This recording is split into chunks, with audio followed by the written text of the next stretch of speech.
yang luar biasa, hingga pada pagi ini kami boleh bersama-sama bersekutu, menyembah Tuhan, memuliakan Tuhan.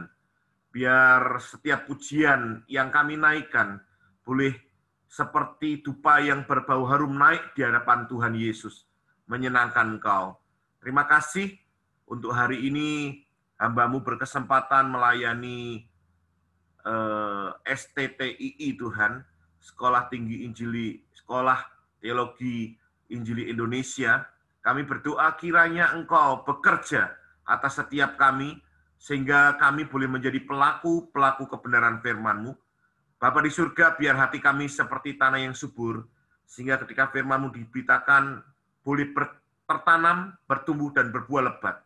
Terima kasih, kami siap mendengarkan firman Allah di dalam nama Tuhan Yesus. Amin. Shalom, mahasiswa, dosen-dosen yang kami kasih, dan juga Bapak Manurung yang terkasih ya. Terima kasih untuk kesempatan yang luar biasa yang diberikan kepada saya untuk kembali melayani STTII ya. Ini kesempatan kedua saya bisa melayani, dan saya bersyukur untuk kasih setianya ya. Yang bisa mendengarkan saya tolong bisa angkat tangannya tinggi-tinggi. Yang bisa mendengarkan saya bisa angkat tangannya ya, mahasiswa-mahasiswa bisa dengar ya. Ya, puji Tuhan, terima kasih. Ya. Hari ini saya ingin menyampaikan satu kisah di dalam firman Tuhan yang memberkati saya, bagaimana hamba Tuhan ini di dalam keterbatasannya dia boleh menjadi berkat yang luar biasa. Demikian hidup kita. Kita yang biasa-biasa saja bersama dengan Allah yang luar biasa bisa menjadi luar biasa karena Allah beserta dengan kita. Siapa murid-murid Yesus sebelumnya? Dia orang-orang biasa. Tapi ketika dia bertemu dengan Yesus, firman Tuhan katakan mereka dipakai Tuhan secara luar biasa. Mereka menjadi orang-orang yang luar biasa karena Tuhan. Dan biar hari ini kita boleh berkata, Tuhan, I'm nothing. But with you, dengan Engkau Tuhan, aku menjadi something. Oleh sebab itu hari ini di dalam nama Yesus, biar kita sediakan hati kita berkata, Tuhan aku mau Tuhan, aku mau. Ya, Bapak Ibu Saudara bisa dibuka Hakim-Hakim pasal 11, ya. Hakim-Hakim pasal 11 bisa dibuka Hakim-Hakim pasal 11 ayat 1 sampai yang ke-11 ya. Ya. Saya rindu kita baca bergantian ya. Saya ayat yang ke-1 ya. Teman-teman, saudara yang lain bisa membaca ayat yang kedua. Oke? Ya. Mari saya akan bacakan ayat yang pertama, Bapak Ibu Saudara, ayat kedua demikian sampai yang ke-11. Biar kita hari ini baca firman semua ya. Oke, 2, 3. Adapun Yefta orang Gilead itu adalah seorang pahlawan yang gagah perkasa, tetapi ia anak seorang perempuan sundal. Ayah Yefta ialah Gilead. Bisa dinyalakan, silakan baca ayat 2. Juga istri Gilead mengajukan setelah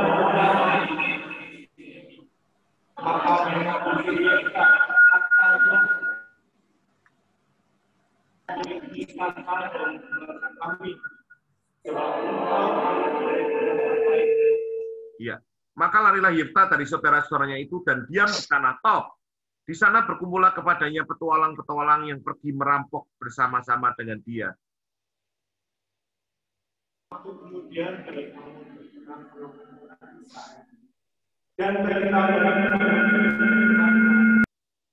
Dan ketika Bani Amon itu berperang melawan orang Israel, pergilah para tua-tua Gilead menyebut Yefta dari tanah Tob.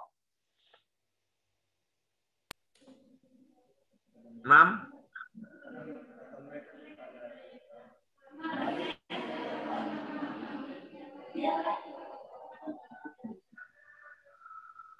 Tetapi kata Yefta kepada para tua-tua Gilead itu, bukankah kamu sendiri membenci aku dan mengusir aku dari keluargaku? Mengapa kamu datang kepadaku pada waktu kamu terdesak?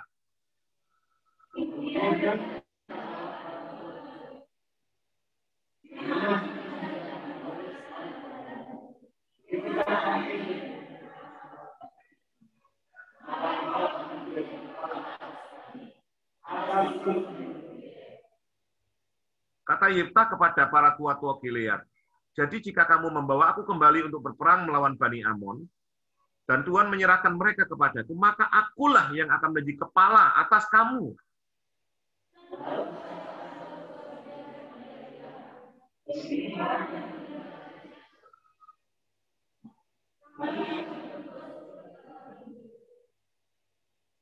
Maka Yifta ikut dengan para tua-tua Gilead.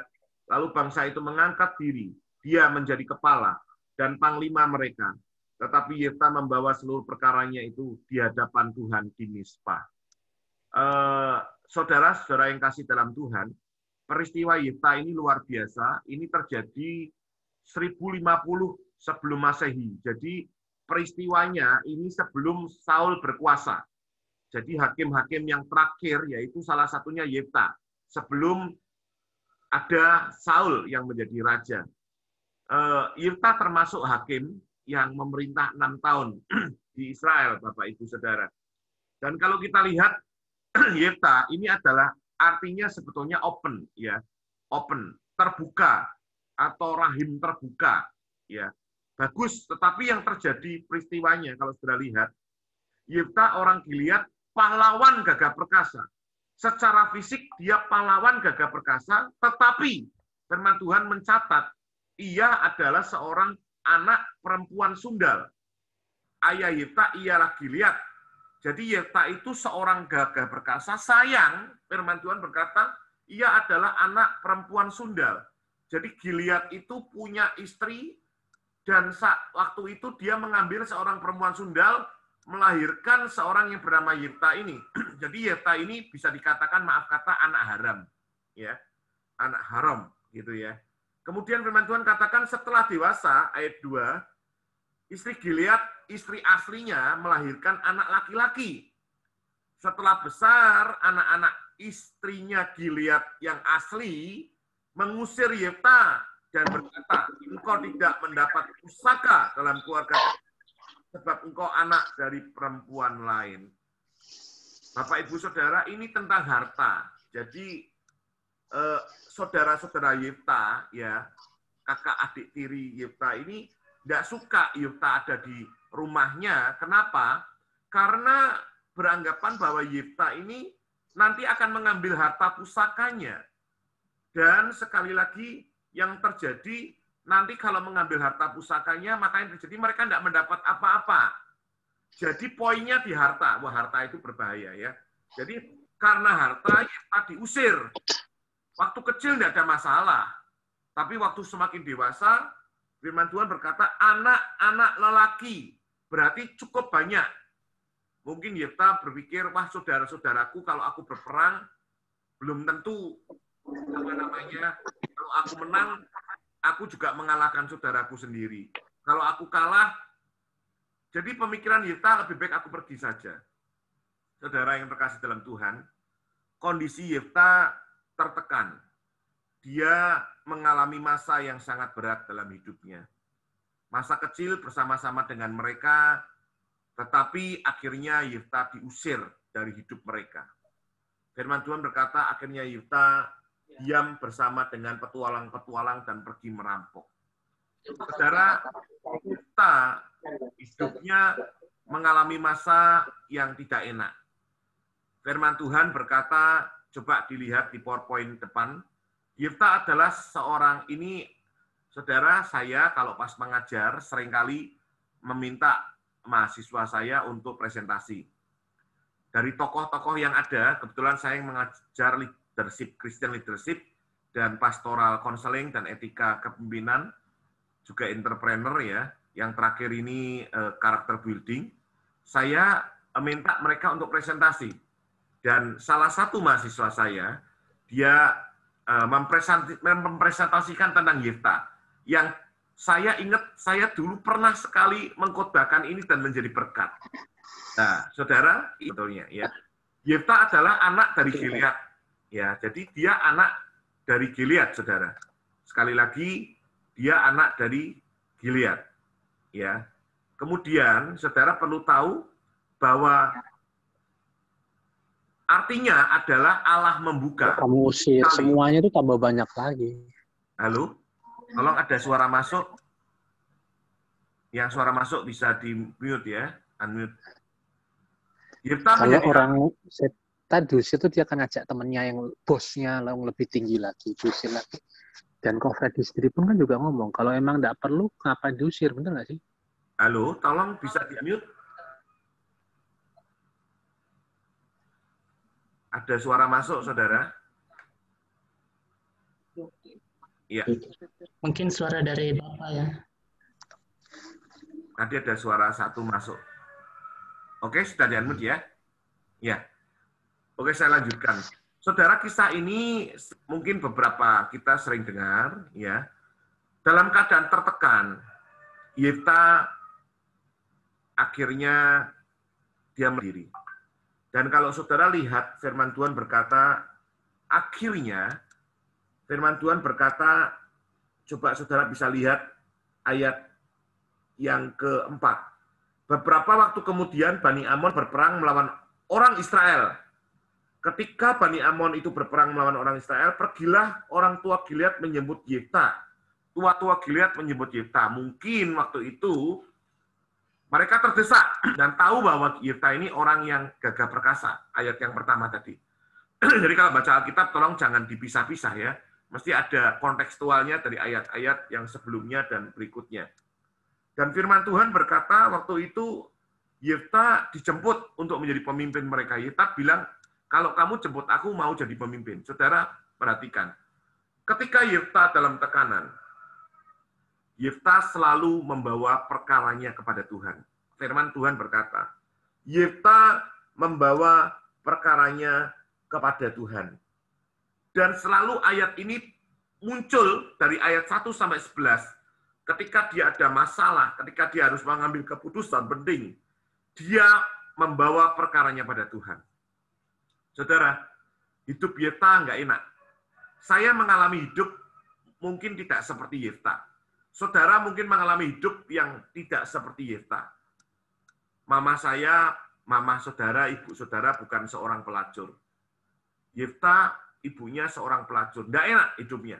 Kalau boleh dia memilih, dia berkata, aku enak hidup kayak zaman sekarang contohnya. Saya bisa berkata, Tuhan, mengapa aku tidak dibesarkan dari seorang yang hidup dari seorang rahimnya Ibu Jokowi, Ibu Riana umpamanya. Enak, keluar jedil gitu ya, jadi seorang pengusaha, kemudian anak presiden. Atau menjadi seorang anak dari seorang yang bernama, apalagi saudara, orang-orang tenar. Seorang yang bernama, yang hebat-hebat di Indonesia. Saudara bisa sebut satu persatu, mengapa Tuhan? Kok enggak itu? Mengapa aku dilahirkan dalam kondisi yang seperti ini Tuhan? Kalau bisa memilih, Tuhan mengapa aku dibesarkan di Indonesia? Kok tidak di Amerika? Tempatnya bagus. Kok enggak di Australia? Kita mungkin bisa mengeluh, saudara. Tapi yang terjadi, Yifta, hidupnya mungkin lebih buruk dari kita. Hidup dia lahir lebih buruk dari kita. Dari saudara mahasiswa-mahasiswi yang ada. Dari kita semua mungkin. Karena dia dilahirkan dari seorang anak perempuan Sunda. Tidak enak hidupnya. Tapi yang terjadi, saudara Yifta, dia bisa menjadi berkat untuk kemuliaan Tuhan, saudara. Akhirnya firman Tuhan berkata, Yifta, dia menjadi pemimpin atas Gilead. Dan saudara yang terjadi, kalau saudara lihat, coba lihat di ayat yang ke-32, ya. Tolong satu teman bisa buka mute-nya, unmute-nya, bisa bacakan ya. Silakan. Ayat 32.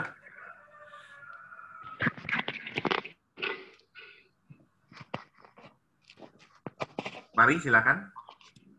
32, 33. Setelah itu ditutup lagi ya. Mari.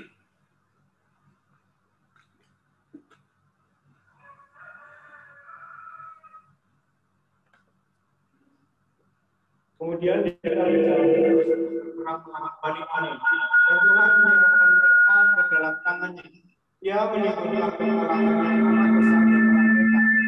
mulai dari ROR sampai dekat ini 20 kota banyak dan sampai ke sehingga Bani Amun itu ditutupkan di depan. Ya, terima kasih. Ditutup lagi ya. Saudara lihat yang dilakukan Yefta ketika dia menjadi pemimpin atas Gilead. Firman Tuhan berkata, saudara bisa lihat di situ, Yefta berjalan terus untuk berperang melawan Bani Amon, ya. Dan Tuhan menyerahkan mereka ke dalam tangan Yefta. Ia menimbulkan kekalahan yang amat besar. Jadi bukan kekalahan biasa, tapi amat besar. Kenapa? Dikalahkan di antara mereka 20 kota banyaknya. Ini belum pernah terjadi pada zaman sebelum Yefta. Saudara, Tuhan pakai Yefta secara luar biasa. Sekarang, yang harus kita lakukan apa? Tuhan, saudara, saya ingin bersaksi kepada saudara. Jadi, saudara yang terkasih dalam Tuhan, saya waktu lahir juga mungkin bisa berkata seperti saudara. Mungkin ngomong Tuhan, saya tutup dulu ini screen-nya ya, supaya saya bisa ketemu saudara. Iya, saya mungkin bisa berkata semacam ini. Tuhan, mengapa aku dilahirkan dari keluarga yang belum kenal Tuhan? Papa saya dulu bukan orang Kristen, saudara. Mama saya juga bukan orang Kristen. Mereka dari dua agama yang berbeda. Dan saya bersyukur sih sebelum Papa dipanggil Tuhan, akhirnya dikenal Tuhan Yesus. Tapi saya dilahirkan bukan dari orang yang kenal Tuhan Yesus. Dan Papa Mama saya bukan Papa Mama yang harmonis, saudara. Papa Mama saya kalau bertengkar, itu salah satu meninggalkan rumah, dan mesti ada kaca yang pecah. Jadi bayangan saya, orang tua saya bukan orang tua yang baik buat saya. Tapi saya bersyukur akhirnya mereka kenal Tuhan Yesus, saudara. Ya, biarpun akhirnya papa saya dipanggil Tuhan, tahun 89, waktu saya kelas 2 SMP, adik saya 2 perempuan semua. Masa depan saya dulu menganggap bahwa masa depan saya itu madesu. Masa depan suram sekali. Bukan masa depan yang baik. Buat saya, masa depan yang suram. Sampai saya pernah berkata kepada mama saya, "Mah, waktu saya malam-malam kita lagi ngobrol di tempat tidur dengan adik-adik, kemudian saya pernah berkata pada mama saya, "Ma, kalau saya lulus SMP aja saya bersyukur." Dan saudara, waktu itu saya nangis karena saya menganggap bahwa apa mampu saya bisa lulus SMP. Karena waktu itu mama saya juga tidak mengerjakan apa-apa. Papa saya sakit tumor di usus halus, saudara. Sehingga harta kami habis waktu itu untuk berobat papa. Dan saya merasa masa depan saya suram. Memang saya tidak seberat Yefta. Tapi waktu itu buat saya itu sangat berat sekali. Dan waktu itu saya harus bekerja. Saya pernah cerita buat saudara, saya harus bekerja sebagai penagih loper koran. Pulang sekolah jam 1, jam setengah 2 saya harus berangkat sampai jam 5, setengah 6 nagih rekening koran, saudara. Saya ingat waktu itu satu rekening koran, contoh satu rekening Jawa Pos atau Kompas dihargai Rp60. Jadi saya kumpulkan uang itu untuk biaya sekolah saya. Saya berusaha untuk bayar biaya sekolah saya mulai saya SMP. Saya pernah jadi mantu sebagai kuli bangunan, saudara. Pak Freddy bercanda, enggak. Saya bersaksi apa adanya, dan saya mau berkata kepada mahasiswa-mahasiswi yang ada di STTI, apapun masa lalumu, kalau engkau bersama dengan Tuhan, Tuhan bisa membuat engkau yang nothing menjadi something. Tuhan bisa membuat engkau yang zero menjadi hero. Itu benar firman Tuhan. Saudara, waktu itu puji Tuhan 2 SMP itu saya dibaptis. Saya kenal Tuhan Yesus secara pribadi. Dan kemudian saya menyerahkan diri kepada Tuhan. Dan saudara, saya bersyukur Saat itu ada kakak-kakak rohani saya yang membina saya, sehingga saya tidak memikirkan nasib saya, meratapi nasib, tapi saya mau move on dan bergerak untuk Tuhan. Dan puji Tuhan, akhirnya saya bersyukur bisa lulus SMA. Saudara, lulus SMP aja saya bersyukur, apalagi lulus SMA. Saya sekolah di kejuruan, di sekolah jurusan akuntansi. Tujuannya apa? Saya kerja, saudara. Tapi puji Tuhan, waktu itu papa saya dapat asuransi, sehingga saya bisa kuliah. Saya kuliah enggak S1 dulu, saya kuliah D3 dulu. D3 saya accounting juga, akuntansi. Ya, saudara, sebetulnya saya bukan orang yang suka hitung-hitungan, saya suka bicara seperti ini. Bukan suka orang yang menghitung-hitung, saya enggak suka. Tapi karena keadaan saya harus sekolah akuntansi, sebetulnya saya sudah disekolahkan oleh waktu itu gembala saya di sekolah Alkitab, saudara. Tapi mama saya enggak boleh, dia bilang, nanti mama papa adikmu makan apa kalau kamu sekolah Alkitab? Karena saya yang harus mencukupi kebutuhan mereka. Jadi kalau saya langsung sekolah Alkitab, adik-adik saya dan mama saya enggak makan, saudara. Karena sekolah Alkitab enggak bisa kerja, enggak bisa menghasilkan uang. Sehingga yang saya lakukan, saya sekolah di sekolah sekuler terlebih dahulu. 3 tahun saya sekolah di sekuler sambil bekerja. Saya pernah bekerja sambil saya mengongkosi, saya kirim mama saya uang untuk kehidupan mereka. Sampai saya kuliah, akhirnya selesai D3. Saudara, Tuhan rindu saya tidak selesai sampai D3. Akhirnya saya dari Jawa Tengah, saya ke Jawa Timur, tepatnya di Malang. Saya kuliah lagi dari D3 ke S1. Jadi proses yang terjadi, itu tidak mudah bagi saya. Saya tinggalkan pekerjaan saya yang cukup baik di Semarang. Saya kerja sudah sebagai kepala accounting di salah satu perusahaan di Semarang, saudara. Saya sudah megang kepala accounting di sini, sudah menikmati gaji, tapi saya harus pergi lagi dengan nol lagi di Jawa Timur. Saya kerja di sana sebagai sales, saudara.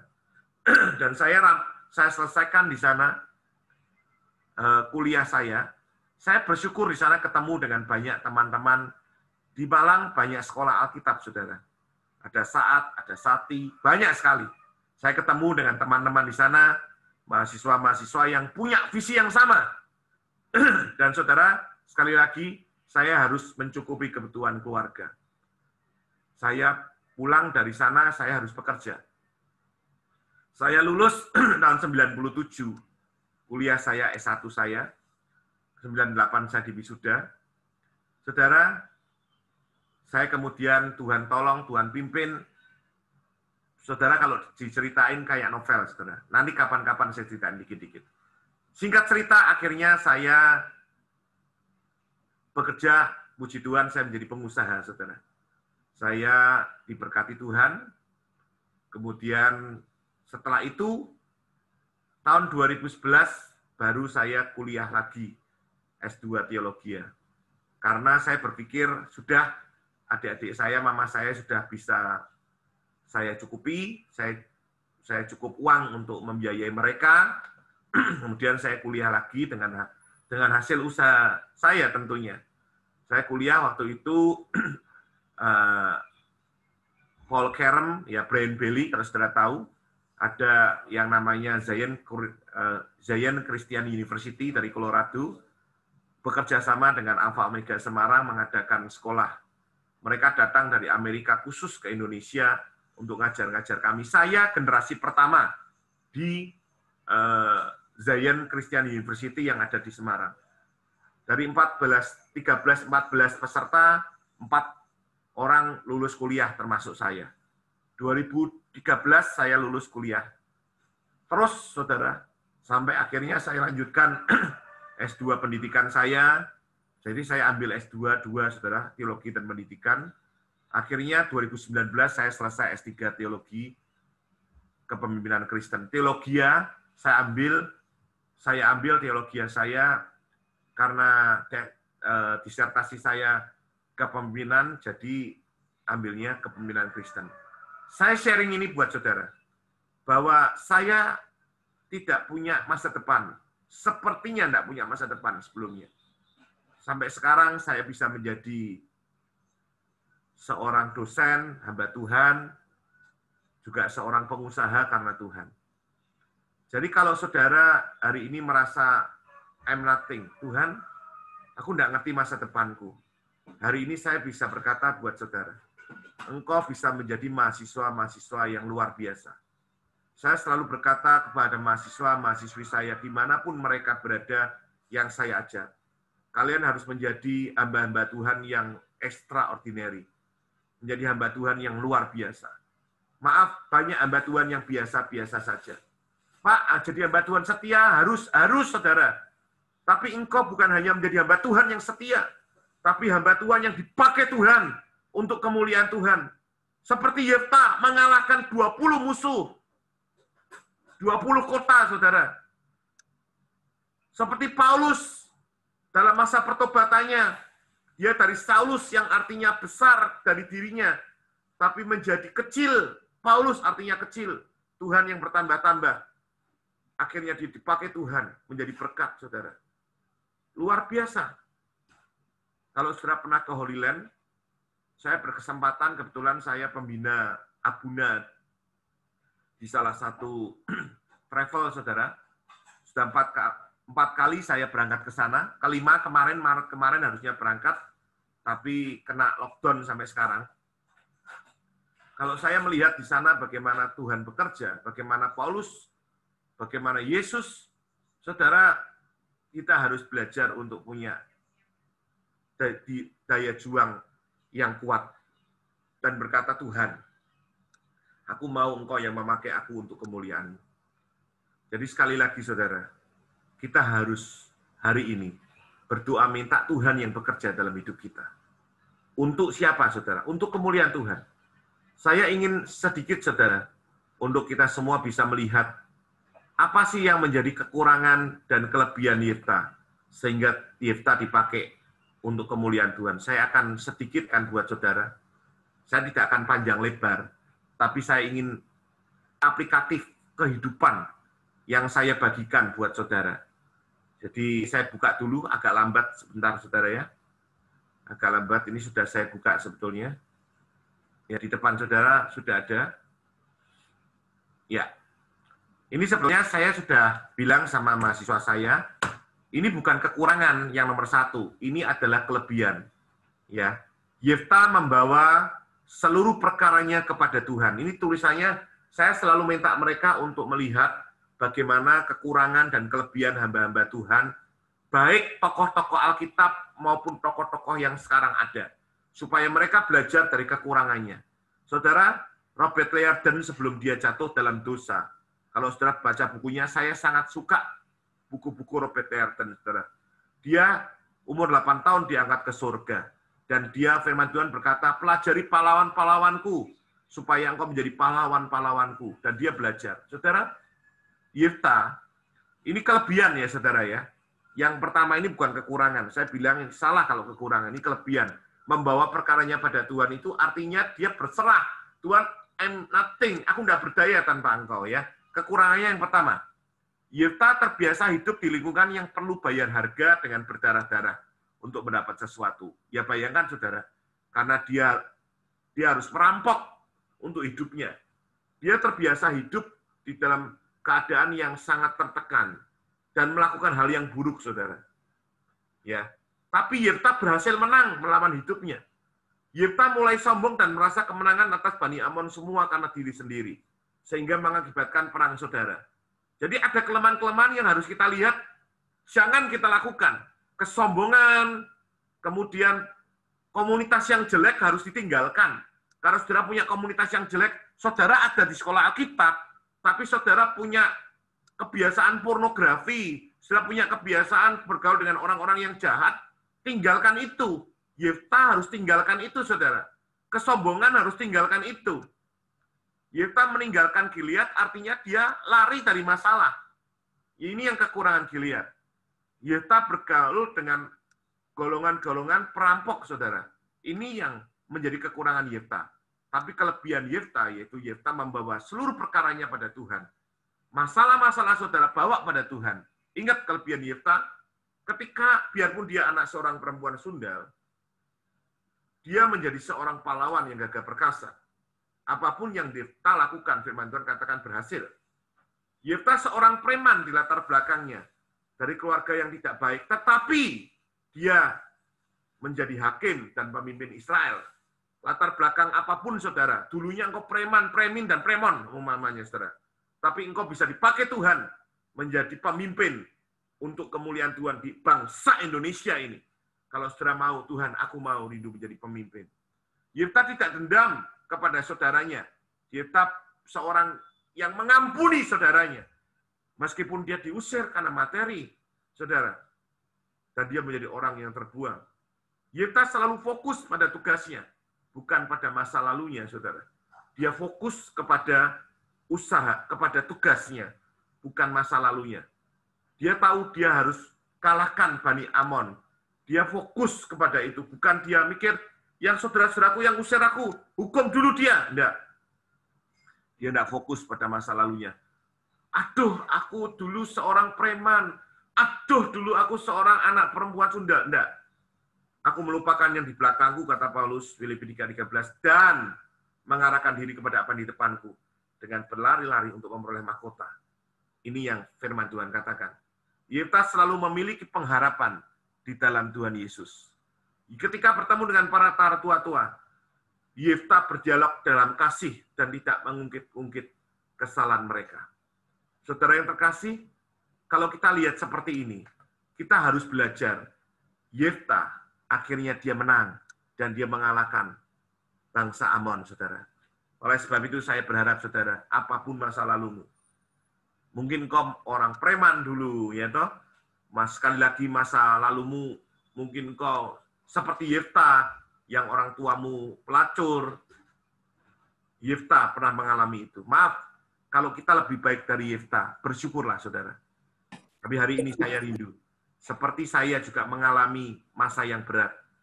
Dan kalau saudara lihat, kalau di kampus seperti ini, saudara, maaf, saya bukan, Pak, kok dokternya pastor dokternya masuk terus. Ya, 4 tahun yang lalu saya dipanggil Tuhan, kemudian jadi pendeta, saudara, jadi hamba Tuhan, membantu satu pelayanan di gereja Semarang. Saudara, mengapa saya cantumkan kalau di sekolah Alkitab?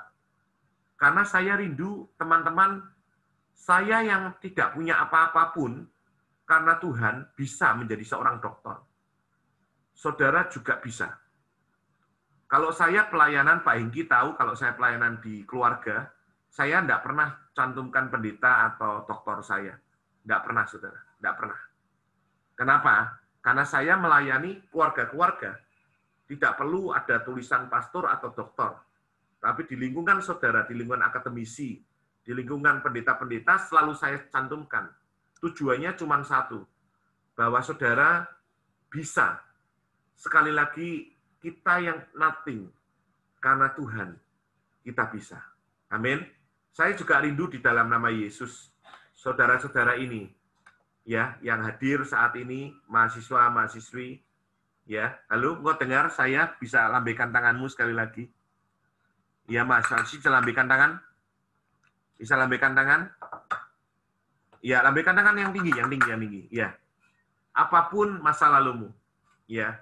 Tuhan tidak melihat masa lalumu. Tuhan melihat hidupmu. Ya, terima kasih Pak Hengki dan Ibu. Terima kasih Pak. Tuhan rindu engkau diangkat Tuhan menjadi berkat untuk kemuliaannya. Engkau yang rindu diangkat Tuhan bisa lambaikan tanganmu bersama dengan saya. Lambaikan tangan? Iya. Engkau bisa berkata, Tuhan, aku lupakan masa laluku. Lupakan yang di belakangku, kata firman Tuhan. Mulai lihat ke depan. Masa depanmu yang penuh harapan. MDG, masa depan gemilang. Masa depan cerah. MDC, ya saudara. Tuhan rindukan engkau. Bukan menjadi mahasiswa-mahasiswi hamba Tuhan yang biasa. Tapi hamba Tuhan yang luar biasa. Kalau engkau seorang pengusaha-pengusaha yang luar biasa. Yang dipakai Tuhan untuk kemuliaannya. Amin. Bapak Ibu Saudara. Oke, saya rindu saudara. Sebelum saya berdoa, saya akan berdoa untuk saudara. Setelah itu kita akan nyanyikan satu pujian, dan setelah itu saya akan tutup dalam doa. Saudara semua mungkin bangkit berdiri bersama dengan saya. Mari bangkit berdiri. Saudara, hari ini yang kau rindu Tuhan, jadikan aku seperti Yefta Tuhan. Mungkin punya masa lalu yang buruk, tapi saya tahu masa depanku indah, dan aku mau dipakai menjadi pemimpin untuk kemuliaan-Mu. Angkat tanganmu tinggi-tinggi, saudara. Angkat tanganmu tinggi-tinggi, seperti saya. Angkat tanganmu tinggi-tinggi. Kalau engkau mau dipakai Tuhan menjadi pemimpin-pemimpin bangsa ini, angkat tanganmu tinggi-tinggi. Lupakan masa lalu, angkat tanganmu tinggi-tinggi. Tuhan Yesus, engkau melihat setiap tangan kami. Kami percaya Tuhan, seperti engkau mengangkat Yefta, seperti engkau mengubah Yefta dari seorang perampok menjadi seorang pemimpin, bahkan hakim di Israel. Demikian juga engkau memberkati setiap tangan-tangan terangkat Tuhan. Mereka yang rindu menjadi berkat untuk kemuliaan-Mu. Apapun masa lalu mereka Tuhan, engkau yang membuat masa lalu mereka berbeda, dilupakan, dan masa depan yang berbeda, yaitu masa depan yang cerah bersama dengan engkau. Berkati studi mereka. Kalau boleh Tuhan, hamba-Mu minta mereka bukan hanya lulus D3 atau S1, tapi mereka bisa lulus S2, bahkan S3 Tuhan, untuk menjadi berkat, influence, pengaruh, impact buat bangsa Indonesia ini. Terima kasih Bapak. Berkati tangan-tangan ini. Berkati STTII Tuhan. Biar menjadi STTII, menjadi sekolah tinggi teologi yang menjadi panutan, menjadi pengaruh, menjadi prototipe, menjadi contoh buat banyak orang untuk mengenal Tuhan lebih dalam. Terima kasih. Berkat-Mu terlimpah atas mereka di dalam nama Tuhan Yesus. Yang percaya katakan, amin. Silakan duduk, saudara. Silakan kita nyanyikan satu pujian.